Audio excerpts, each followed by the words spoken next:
नमस्कार दोस्तों, डेट है आज की 2 मार्च 2021। स्वागत है आपका डेली करंट अफेयर क्लासेस में। इस क्लास में हम 2 मार्च के मोस्ट इंपोर्टेंट करंट अफेयर को कवर करेंगे और इस क्लास की पीडीएफ आप टेलीग्राम चैनल से डाउनलोड कर लीजिएगा। टेलीग्राम चैनल का लिंक डिस्क्रिप्शन बॉक्स में आपको नीचे मिल जाएगा। तो चलो अब इस क्लास को हम स्टार्ट करते हैं। पहला क्वेश्चन क्या है, किस बैंक ने प्रधानमंत्री राहत कोष में 11 करोड़ का दान दिया है? देखो, ये जो प्रधानमंत्री राहत कोष है ये एक फंड है, पीएम केयर्स फंड। इस फंड के बारे में अभी हम आगे समझेंगे, पहले इस क्वेश्चन को सोल्व कर लेते हैं। तो बताइए, किस बैंक ने प्रधानमंत्री राहत कोष में 11 करोड़ का दान दिया है? देखो, अभी हाल ही में SBI, state bank of India ने 1 मार्च 2021 को इस पीएम केयर्स फंड में 11 करोड़ रुपए डोनेट किए हैं। और एसबीआई के जो एम्प्लॉय हैं इन्होंने पहले भी इस महामारी से लड़ने के लिए 100 करोड़ रुपए डोनेट किए थे। और अब एसबीआई ने ये अनाउंसमेंट की है, ये घोषणा की है कि उसके जो 2,56,000 जो कर्मचारी हैं ये अपनी 2 दिन की सैलरी इस फंड में देंगे। अब समझते हैं इस एसबीआई के बारे में। देखो, आंसर तो इसका एसबीआई है, स्टेट बैंक ऑफ इंडिया। अब ये एसबीआई बना कैसे? तो देखो, पहले हुआ करते थे 3 bank, bank of Calcutta, bank of Bombay और बैंक ऑफ मद्रास। फिर से बोलता हूँ, बैंक ऑफ कलकत्ता जो बना कब? 1806 में। इसके बाद हुआ बैंक ऑफ बॉम्बे, ये कब बना? 1840 में। देखो, इनकी आप डेट भी याद रखेगा, कभी कभी एग्जाम में डेट भी पूछी जा सकती है। फिर तीसरा क्या था? बैंक ऑफ मद्रास, ये कब बना? 1843 में। फिर ये तीनों बैंक आगे चल के मर्ज हुए कब? 1921 में। और तब एक बैंक बना, नाम क्या था इसका? Imperial bank of India. फिर से बोलता हूँ, 1921 में जो इन तीनों बैंक के मर्ज होने के बाद जो बैंक बना, नाम क्या था? Imperial bank of India. इसका जो टाइम पीरियड रहा ये रहा 1921 से लेके 1955 तक। ध्यान से सुनना, बहुत इंपॉर्टेंट इंफॉर्मेशन है। फिर आगे चल के 1955 में 1 जुलाई 1955 में एक जो बैंक बना, नाम क्या था? एसबीआई।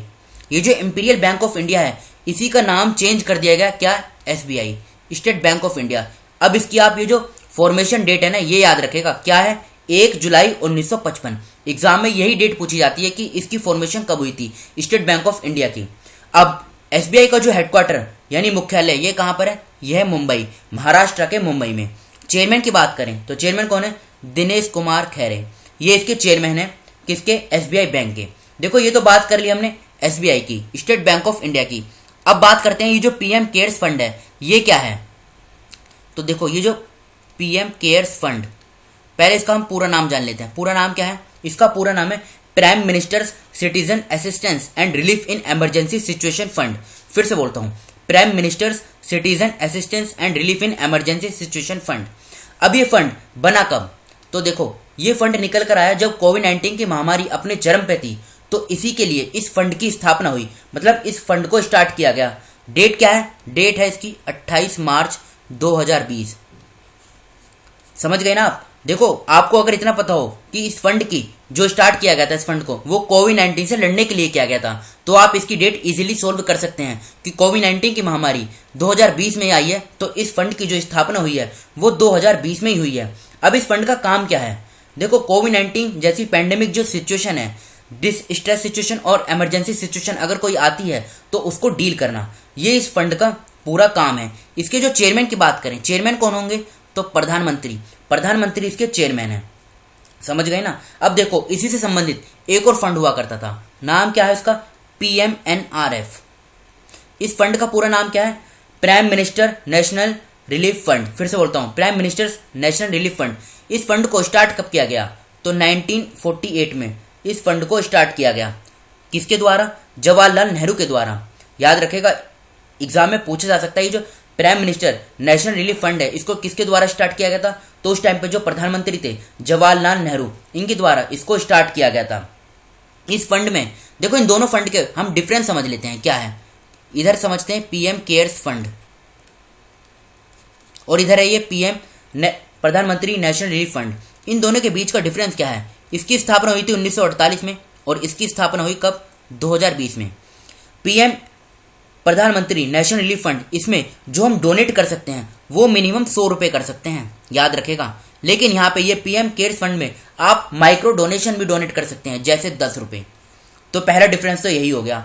ये जो पीएमएनआरएफ है यानी prime minister's national relief fund, ये किस किस पे फोकस करता है? जैसे जो नेचुरल कैलेमिटीज होती हैं जैसे साइक्लोन, अर्थक्वेक, फ्लड्स, सुनामी, इन सब पे ये फोकस करता है। इन सब से जो अफेक्टेड पीपल होते हैं उनको ये सपोर्ट प्रोवाइड कराता है। लेकिन ये जो पीएम केयर्स फंड है ये एक्सक्लूसिवली कोविड-19 पर्पस के लिए ही इसकी स्थापना की गई थी। तो इन दोनों का डिफरेंस समझ गए ना आप।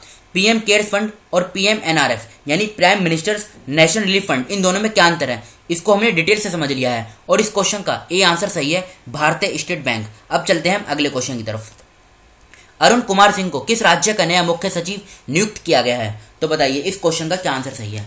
तो देखो अभी हाल ही में अरुण कुमार सिंह इनको 28 फरवरी 2021 को बिहार का नया मुख्य सचिव यानी न्यू चीफ सेक्रेटरी अपॉइंट किया गया है। तो डी इस क्वेश्चन का सही आंसर है, बिहार। और ये किसकी जगह लेंगे? ये लेंगे दीपक कुमार की जगह। समझ गए ना, डी इस क्वेश्चन का सही आंसर है, बिहार।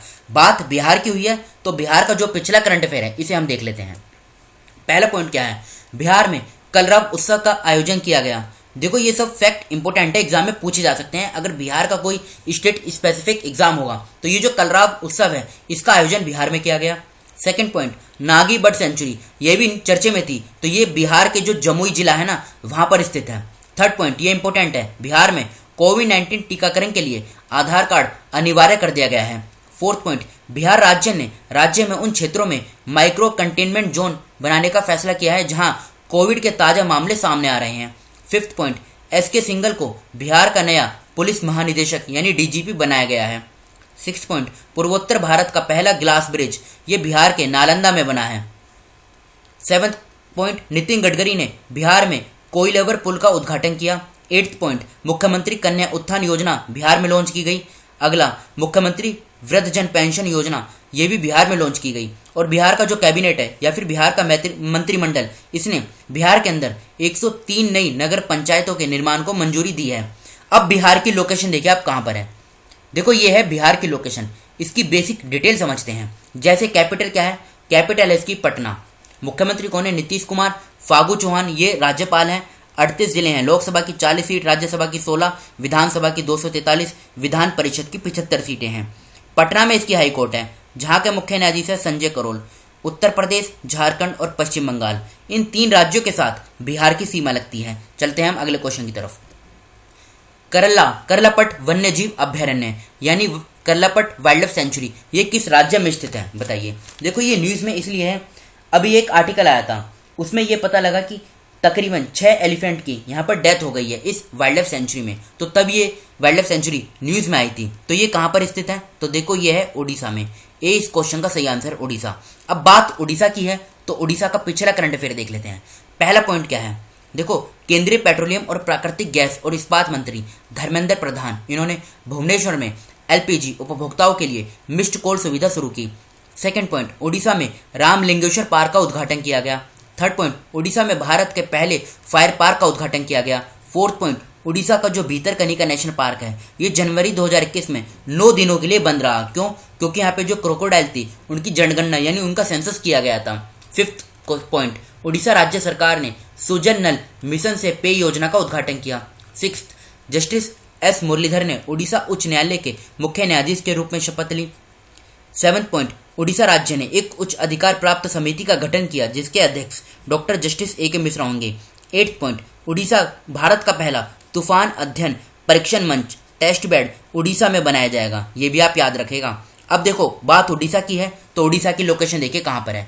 यह है उड़ीसा की लोकेशन। इसकी कुछ बेसिक डिटेल समझते हैं। जैसे कैपिटल क्या है, कैपिटल है भुवनेश्वर। मुख्यमंत्री कौन है? नवीन पटनायक। गणेशी लाल ये राज्यपाल हैं। 30 जिले हैं, लोकसभा की 21 सीट, राज्यसभा की 10, विधानसभा की 147 सीटें हैं। पश्चिम बंगाल, झारखंड, छत्तीसगढ़ और आंध्र प्रदेश 4 राज्यों के साथ उड़ीसा की सीमा लगती है। कटक में इसकी हाई कोर्ट है जहाँ के मुख्य न्यायाधीश हैं एस मुरलीधर। एक यहाँ पे इंपॉर्टेंट लेक भी है, नाम क्या है? चिलिका लेक। 2 इंपॉर्टेंट डैम भी हैं, एक तो हीराकुड डैम जो महानदी रिवर के ऊपर है और दूसरा है मंदिरा डैम जो शंख रिवर के ऊपर है। कुछ इंपॉर्टेंट नेशनल पार्क भी हैं जैसे Bhitarkanika national park, Simlipal national park, Gahirmatha wild life sanctuary, ये इंपॉर्टेंट एग्जाम में पूछी जाती है। Satkosia gorge wild life sanctuary, ये सभी सेंचुरी और नेशनल पार्क ये उड़ीसा में स्थित हैं। और उड़ीसा का जो राउरकेला है ना, इसे स्टील सिटी ऑफ उड़ीसा भी कहा जाता है। चलते हैं हम अगले क्वेश्चन की तरफ। किस राज्य के वन मंत्री संजय राठौड़ ने अपना इस्तीफा दे दिया है? तो अभी हाल ही में महाराष्ट्र के जो वन मंत्री यानी फॉरेस्ट मिनिस्टर, नाम क्या है? संजय राठौड़, इन्होंने मुख्यमंत्री सीएम जो है उद्धव ठाकरे, इनको अपना इस्तीफा दे दिया है। तो डी इस क्वेश्चन का सही आंसर है। महाराष्ट्र, ये महाराष्ट्र के फॉरेस्ट मिनिस्टर थे जिन्होंने अब इस्तीफा दे दिया है। अब बात देखो महाराष्ट्र की है, तो महाराष्ट्र का भी जो पिछला करंट अफेयर है इसे हम देख लेते हैं। पहला पॉइंट क्या है, टाटा ट्रस्ट द्वारा जारी इंडिया जस्टिस रिपोर्ट 2020 के अनुसार न्याय वितरण प्रणाली महाराष्ट्र में सबसे अच्छी है। पहला पॉइंट तो यही है। सेकंड पॉइंट, जनवरी 2021 में महाराष्ट्र के मुख्यमंत्री ने औपचारिक रूप से कृषि पंप बिजली कनेक्शन नीति शुरू की। थर्ड पॉइंट, बाल Sahib Thackeray Gorewada international zoological park का उद्घाटन नागपुर में हुआ। महाराष्ट्र सरकार ने जेल पर्यटन शुरू किया। प्रधानमंत्री मोदी ने संगोला महाराष्ट्र से 100वीं किसान रेल को हरी झंडी दिखाई। महाराष्ट्र सरकार ने महिला उद्यमियों को प्रोत्साहित करने के लिए एक महिला उद्यमिता सेल स्थापित करने का निर्णय लिया। 7th पॉइंट इंपोर्टेंट है, सीरम इंस्टीट्यूट ऑफ इंडिया, ये महाराष्ट्र के पुणे में स्थित है, ये आए दिन न्यूज में रहता है। 8th पॉइंट, केंद्र ने वार्षिक योजना के तहत महाराष्ट्र के लिए 5,801 करोड़ रुपए की नई राष्ट्रीय राजमार्ग परियोजनाओं को मंजूरी दी। 9th पॉइंट, महिसमाल गांव महाराष्ट्र में स्थित है। ये न्यूज में क्यों है, क्योंकि यहाँ पे काफी लंबे समय के बाद जो नल का पानी है वो इस गांव के लोगों को उपलब्ध हुआ। अब महाराष्ट्र की लोकेशन देखिए आप कहाँ पर है, यह है महाराष्ट्र की लोकेशन। इसकी कुछ बेसिक डिटेल समझ लेते हैं। कैपिटल क्या है, कैपिटल है मुंबई। उद्धव ठाकरे मुख्यमंत्री हैं, भगत सिंह कोश्यारी ये राज्यपाल हैं। 36 जिले हैं, लोकसभा की 48 सीट, राज्यसभा की 19, विधानसभा की 288, विधान परिषद की 78 सीटें हैं। हाईकोर्ट की बात करें, बॉम्बे में इसकी हाईकोर्ट है और दीपांकर दत्ता मुख्य न्यायाधीश हैं। देखो महाराष्ट्र, गोवा और DNH DD ये क्या है, Dadar and Nagar Haveli, Daman and Diu, इन दोनों को अब एक कर दिया गया है। तो इन तीनों की जो जुरिस्डिक्शन है ये बॉम्बे हाईकोर्ट के अंतर्गत आती है, जहाँ के मुख्य न्यायाधीश है कौन, दीपांकर दत्ता। गुजरात, मध्य प्रदेश, छत्तीसगढ़, तेलंगाना, कर्नाटका और गोवा, इन 6 राज्यों के साथ महाराष्ट्र की सीमा लगती है। गुगुमल national park, चनादोली national park, तदुबा Andhari tiger reserve, Sanjay Gandhi national park, Navegaon national park और पेंच नेशनल पार्क, ये सभी नेशनल पार्क और टाइगर रिजर्व ये महाराष्ट्र में स्थित हैं। बढ़ते हैं हम अगले क्वेश्चन की तरफ। कोरोना वायरस के खिलाफ राष्ट्रीय व्यापी टीकाकरण के दूसरे चरण में कौन पहले लाभार्थी बन गए हैं? तो देखो प्रधानमंत्री मोदी जी ने 1 मार्च 2021 को नई दिल्ली के एम्स में कोविड-19 की जो इसकी पहली डोज है इसको लिया है। समझ गए ना आप, कोरोना वायरस के खिलाफ राष्ट्रीय व्यापी टीकाकरण यानी नेशन वाइड वैक्सीनेशन के दौरान जो इसका सेकंड चरण था, इसमें जो पहले लाभार्थी यानी फर्स्ट बेनिफिशियरी हैं ये कौन बन गए हैं, ये बने हैं प्रधानमंत्री मोदी जी। तो बी इस क्वेश्चन का सही आंसर है। देखो ये फैक्ट बेस्ड क्वेश्चन है, इसी तरीके से एग्जाम में पूछा जाएगा। बढ़ते हैं अगले क्वेश्चन की तरफ। किसने regional institute of medical sciences RIMS Imphal में प्रमुख स्वास्थ्य सेवा परियोजनाओं का उद्घाटन किया? तो बताइए ये किसने किया है? तो ये किया है यूनियन मिनिस्टर ऑफ हेल्थ यानी स्वास्थ्य मंत्री कौन है, डॉक्टर हर्षवर्धन। डी इस क्वेश्चन का सही आंसर है। बस आप इतना याद रखिएगा, ये कहाँ पर किया है, इंफॉल में। इंफॉल कहाँ पर है, इंफॉल देखो मणिपुर की कैपिटल है, ये भी आप याद रखेगा। चलते हैं अगले क्वेश्चन की तरफ। सीताराम कुंटे को किस राज्य का मुख्य सचिव नियुक्त किया गया है? तो इनको महाराष्ट्र का मुख्य सचिव नियुक्त किया गया है। डी इस क्वेश्चन का सही आंसर है। और देखो महाराष्ट्र के बारे में इसी डिस्कशन में हम पहले डिटेल के साथ पढ़ चुके हैं। अब चलते हैं हम सीधा अगले क्वेश्चन की तरफ। दीपक कुमार का संबंध किस खेल से है? तो समझते हैं ये न्यूज़ में क्यों है। देखो यूरोप का एक देश है बुल्गारिया, और बुल्गारिया की कैपिटल है क्या, सोफिया। सोफिया में 72nd स्टैंडजा मेमोरियल टूर्नामेंट आयोजित हुआ। फिर से बोलता हूँ, यूरोप का एक देश है बुल्गारिया और इसकी कैपिटल है सोफिया। सोफिया में 72nd स्टैंडजा मेमोरियल टूर्नामेंट का उद्घाटन हुआ, मतलब इसका आयोजन हुआ। और इसमें जो बॉक्सर दीपक कुमार हैं इन्होंने 52 किलोग्राम में सिल्वर मेडल यानी रजत पदक जीता है। समझ गए ना आप, सिल्वर मेडल जीता है। तो इनका संबंध किससे है? इनका संबंध है बॉक्सिंग से। बी इस क्वेश्चन का सही आंसर है, ये बॉक्सर हैं। देखो जो स्पोर्ट्स रिलेटेड क्वेश्चन होते हैं ना, उनको या तो पूछ लिया जाता है कि वो जो जैसे ये 72nd स्टैंडजा मेमोरियल टूर्नामेंट है इसका भी संबंध किससे है, ये भी पूछा जा सकता है। तो इसका संबंध बॉक्सिंग खेल से है। या फिर कोई प्लेयर हो जिसका नाम काफ़ी चर्चे में हो, उसके बारे में ये भी पूछा जाता है कि उसका संबंध किस खेल से है, जैसे इस क्वेश्चन में पूछा गया है। तो दीपक कुमार का जो संबंध है ये बॉक्सिंग से है। बढ़ते हैं अगले क्वेश्चन की तरफ। किस देश ने अंतरिक्ष उपग्रह आर्कटिका M लॉन्च किया है? तो समझते हैं इसके बारे में। देखो रशिया ने अपना स्पेस सैटेलाइट, नाम क्या है, आर्कटिका M, इसको लॉन्च किया है। कब? 28 फरवरी 2021 को। तो डी इस क्वेश्चन का सही आंसर है। मकसद क्या है, जो आर्टिक रीजन है इसका क्लाइमेट और इन्वायरमेंट इस पर निगरानी रखना और इसको एनर्जी रिच रीजन बनाने में डेवलप करना, ये रशिया का मेन मकसद है। सबसे पहले तो आप ये जान लीजिए, दूसरे देशों के जो इस प्रकार की सैटेलाइट होती है ना, उनके बारे में डिटेल से पढ़ने की जरूरत नहीं है। बस आप इतना याद रखिए कि जैसे ये आर्कटिका M, इसको किस देश ने लॉन्च किया है, तो इसको लॉन्च किया है रशिया ने। बस उस देश का नाम है आप याद रखें। रशिया की कैपिटल क्या है, मॉस्को। करेंसी क्या है, रूबल। प्रधानमंत्री कौन है, मिखाइल मिशुस्तिन। प्रेसिडेंट कौन है, व्लादिमीर पुतिन। बढ़ते हैं हम अगले क्वेश्चन की तरफ। एस्ट्राजेनेका द्वारा विकसित कोविड-19 टीकों 3 लाख खुराक की पहली खेप 28 फरवरी 2021 को किस देश में पहुंची। देखो, एग्जाम में ये भी पूछा जा सकता है कि ये किस तारीख को पहुंची। वैसे तो देखो, इस प्रकार के क्वेश्चन एग्जाम में कम ही पूछे जाएंगे, क्योंकि अभी आए दिन हर दूसरे तीसरे दिन कहीं ना कहीं ये जो सीरम इंस्टीट्यूट ऑफ इंडिया है भारत का, इसके द्वारा जो वैक्सीन है कोविड-19 की, ये काफ़ी देशों में पहुंचाई जा रही है। तो देखो, इसको हम ना एक अलग से वीडियो बनाएंगे जिसमें हम इन सभी जो देश हैं जहाँ जहाँ पर कोविड-19 की ये जो वैक्सीन डिलीवर की जा रही है, इन सबको हम एक साथ पढ़ लेंगे और उसमें से कुछ इंपॉर्टेंट फैक्ट निकाल लेंगे जिस पे क्वेश्चन बन सकता है। तो इस क्वेश्चन का आंसर बताइए आप। तो देखो, ये 28 फरवरी 2021 को ऑस्ट्रेलिया में पहुंची। 20 क्वेश्चन का सही आंसर है। अब इंपॉर्टेंट क्या है, ये एस्ट्राजेनेका, ये देखो यूके की है जो दवा निर्माता कंपनी है एस्ट्राजेनेका। इसके बारे में हम काफ़ी पहले पढ़ चुके हैं। और अब देखो, आप एक पॉइंट याद रखेगा, जो वैक्सीन है ना, ये डेवलप तो की जा रही है दूसरे देशों की कंपनी के द्वारा, लेकिन मैन्युफैक्चर यानी इसका प्रोडक्शन जो किया जा रहा है, ये भारत का जो सीरम इंस्टीट्यूट ऑफ इंडिया है इसके द्वारा किया जा रहा है। क्यों? क्योंकि वर्ल्ड का लार्जेस्ट मैन्युफैक्चर कंपनी है ये सीरम इंस्टीट्यूट ऑफ इंडिया। ये कहाँ पर स्थित है? ये महाराष्ट्र के पुणे में स्थित है। ये पॉइंट आप याद रखेगा। तो बी इस क्वेश्चन का सही आंसर है, ऑस्ट्रेलिया। अब बात ऑस्ट्रेलिया की कर लेते हैं थोड़ी सी। जैसे इसकी कैपिटल क्या है? कैपिटल है कैनबेरा। करेंसी क्या है? Australian dollar. इसके प्रधानमंत्री कौन है? Scott Morrison. ये 3 फैक्ट सिर्फ आप याद रखेगा। तो ये तो थे हमारे आज के करंट अफेयर। अब कल के क्वेश्चन जो आपसे पूछे गए थे, जैसे चंद्रशेखर आजाद की पुण्यतिथि कब मनाई जाती है? तो ये मनाई जाती है 27 फरवरी को। काफ़ी स्टूडेंट ने इन सभी क्वेश्चनों का आंसर सही दिया था। देखो, इन क्वेश्चनों को अगर आप खुद से लिखते हैं ना, तो आपको भी याद हो जाएगा, जिससे क्या होगा, जब एग्जाम में यही क्वेश्चन आपको दिखाई देंगे तो आपका एक भी क्वेश्चन गलत नहीं होगा। किस राज्य में अट्टुकल पोंगला उत्सव आयोजित किया गया? तो ये केरल में किया गया। हिमा दास को किस राज्य में डीएसपी के रूप में शामिल किया गया? असम में किया गया। किस राज्य सरकार ने महासमृद्धि महिला सशक्तिकरण योजना की घोषणा की? तो ये महाराष्ट्र सरकार ने की। किस राज्य सरकार ने बजट मोबाइल ऐप लॉन्च किया? तो ये गुजरात की सरकार ने बजट मोबाइल ऐप लॉन्च किया। ये तो थे हमारे कल के क्वेश्चन। अब आज के क्वेश्चन जिनका आंसर आपको बताना है।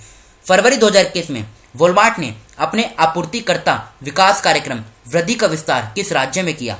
फर्स्ट क्वेश्चन ये है। सेकंड क्वेश्चन, फरवरी 2021 में किसने टनकपुर दिल्ली जंक्शन से विशेष ट्रेन को हरी झंडी दिखाई? थर्ड क्वेश्चन, भारत ने अलुएट तृतीय हेलीकॉप्टर किस देश को गिफ्ट दिया है? फोर्थ क्वेश्चन, किसे राजस्व विभाग का अतिरिक्त प्रभार दिया गया है? फिफ्थ क्वेश्चन, राष्ट्रीय विज्ञान दिवस कब मनाया जाता है? देखो, जो क्वेश्चन आपको रिवीजन में दिए जाते हैं और जिन क्वेश्चनों को डिटेल के साथ कवर किया जाता है, इन सभी क्वेश्चनों को सिलेक्ट किया जाता है कि क्वेश्चन यहाँ से उठ सकता है या नहीं। उसके बाद ही इस डिस्कशन में उनको कवर किया जाता है। तो अगर आपने इन क्वेश्चनों को अगर अच्छे से कवर कर लिया है, तो आप एक बात जान लीजिए कि आपका एक भी करंट अफेयर का क्वेश्चन नहीं छूटेगा। और अगर कोई क्वेश्चन छूट भी जाता है, तो इसको जो मंथली वीडियो आएगी ना, उसमें कवर कर लिया जाएगा। तो आप इस चीज़ की पूरी गारंटी ले लीजिए, मतलब ये ध्यान में बैठा लीजिए कि आपका एक भी क्वेश्चन गलत नहीं होगा। तो फिलहाल इस डिस्कशन को हम यहीं पर रोकते हैं। Thank you.